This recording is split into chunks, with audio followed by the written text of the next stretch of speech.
Hey traders, Raghee here, and in this video we're going to recap this morning's day trade. We've done quite a few video updates as of late on some of the swing trades, initial margins, and some of the factors that affect end of day trend following. But I really want to remind everybody that for me, and I think a lot of you, your trading life is really divided up into looking at daily time frames, and taking advantage of different moves along the context of an overall, say, daily uptrend. But then we also have this other life. For me, it's on a 1 minute chart versus a daily chart, and I'm taking advantage of the ranges I see in a short term. And by the way, we've discussed this in premium videos, free videos before. The overall trend, this double green, even when we have a pullback like this, my overall directional bias remains strongly bullish, gang. And in the premium video, we'll dive into some of the macros that make this a virtual certainty in terms of the overall path of least resistance for the market continuing to be higher. Okay, but let's dive into this early morning approach that I use. And this morning, the NASDAQ trade. I had 3 trades I was interested in. Typically, by the way, for those of you that are curious, Rag, what are you scanning in the morning for trades? The S&P, of course, the NAS, the Dow, the Russell, and sometimes relatedly the KRE, the 6A Australian dollar futures, as well as crude. So that rounds out what I'm looking at on my 1 minute time frames for day trades, right? These 6 markets. Now, once I get a read on these 6 markets, for crude oil, I might be able to look at the RB or even the XLE or different oil stocks. For RTY, that could take me to the KRE. For YM, it could take me to transports and industrials.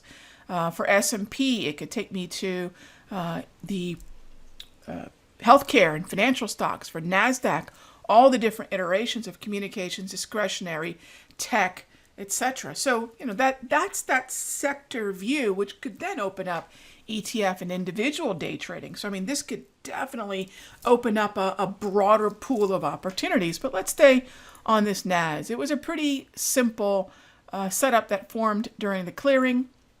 We had our breach, as you can see right in here, that sets up a confirmation of a buy. Now, look, I have bullish bias, right? Bullish bias is different from I'm just going to get long. Bullish bias then opens up my looking for buy or long setups, right? So now we're at the setup level, and that's what we had in here.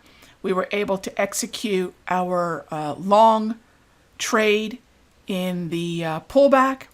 Now, what I mean by executing the long trade in the pullback is as we were pulling back into this area right here, we got our fill. So just to give you an idea, the breach is triggered here. I send out an alert right here at 20 minutes after 10. 40 minutes after 10, we get our entry. And then we've been managing that to the clearing range high, and we just took out another target at 13,370, and we have a trailing stop in place, and we'll see how much higher this goes. But think about the way in which at the sector level, you really want to be influenced by the index. And at the stock level, you really want to be influenced by the sector. So if you start with the overall index first, it will naturally point you into the direction of relative outperformers. The NAS just happened to fill our level. We missed our second entry by 1 point. We had a 13,203 entry, missed it by a point, got our 13,220. And that's pretty much where we're at. Now, I want to just mention one more thing before we wrap up this video.